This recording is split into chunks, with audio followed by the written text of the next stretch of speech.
What if the greatest treasure in history wasn't gold, but immortality?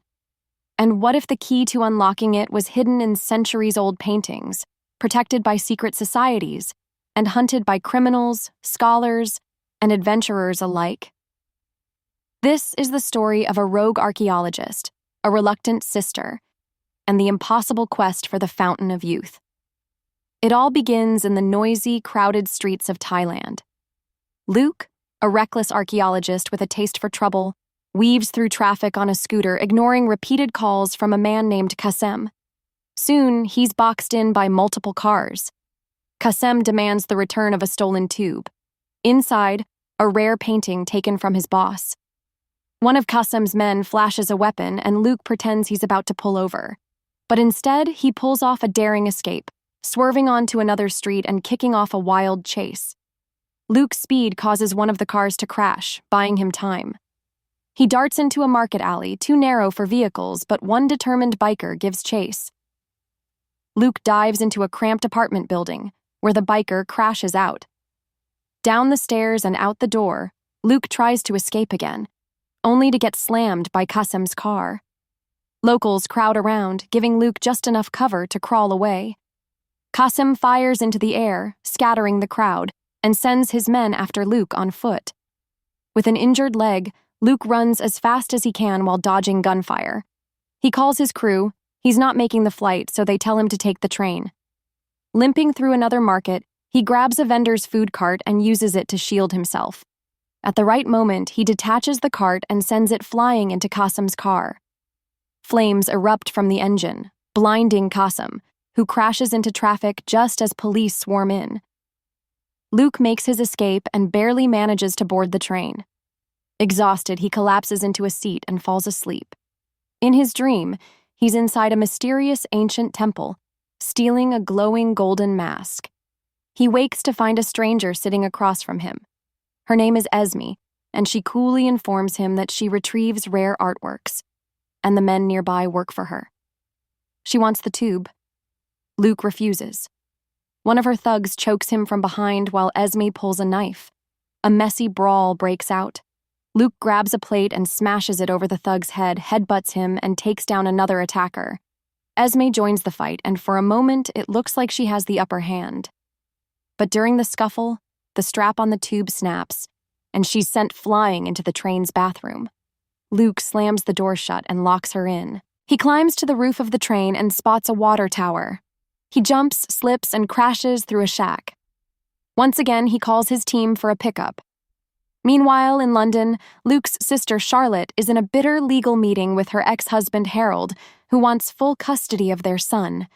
Later that day, at her museum job, she's shocked to see Luke show up unannounced. He claims he's just visiting, but Charlotte knows he's up to something. They barely speak anymore. Still, Luke tries to convince her to join him on an adventure like they used to with their father. She says that life is over. She's a mother now. While Charlotte examines one of the paintings for supposed damage, Luke steals a different one. The alarm blares. Security doors slam shut. Charlotte chases him outside, demanding the painting back. Luke offers a trade. Get in the car, and he'll give it to her.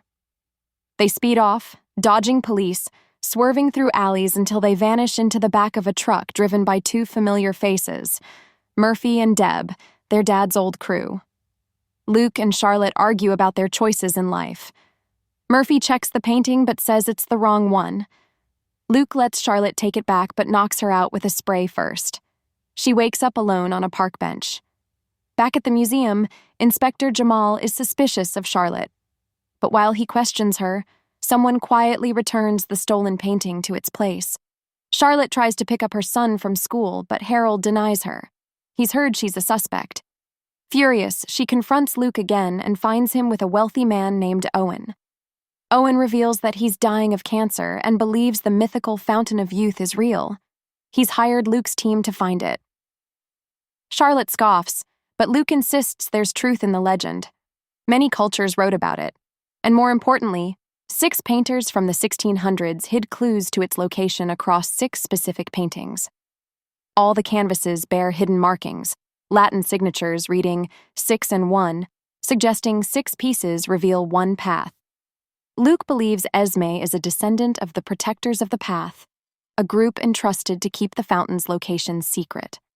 The latest clue points to the Vanderbilt family. Charlotte shares her knowledge and sends the team in that direction. Later, while Luke reads up on the Vanderbilts at a cafe, Esme finds him again. She warns him, drop the search, or she'll kill everyone on his team. The next day, Luke shows up at Thomas's piano recital and tells Charlotte he's found the correct painting. She joins the team for the next phase of the hunt. Their journey leads them to Ireland, where a sunken cruise ship holds the next clue. Using drones and flotation tanks, they raise part of the wreck. Inside, Luke and Charlotte find the painting. They celebrate with a drink until Esme and her crew storm the ship. Gunfire erupts. The flotation tanks begin to fail.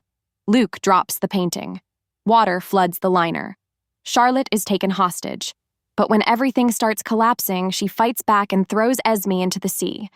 As the ship goes down, Luke gets tangled in a net. Charlotte dives in, rescues him, and they both barely escape. Back in London, Harold surprises Charlotte. He's moving to Japan and wants her to take Thomas. She realizes Owen arranged this, using his power to repay her. She rejoins the team and, using the new painting, they uncover a new word, wicked. It points to a rare misprint of the King James Bible, the Wicked Bible, which famously left out the word not from thou shalt not commit adultery. Most copies were destroyed, but one still exists. The team flies to Austria. With Owen's donation,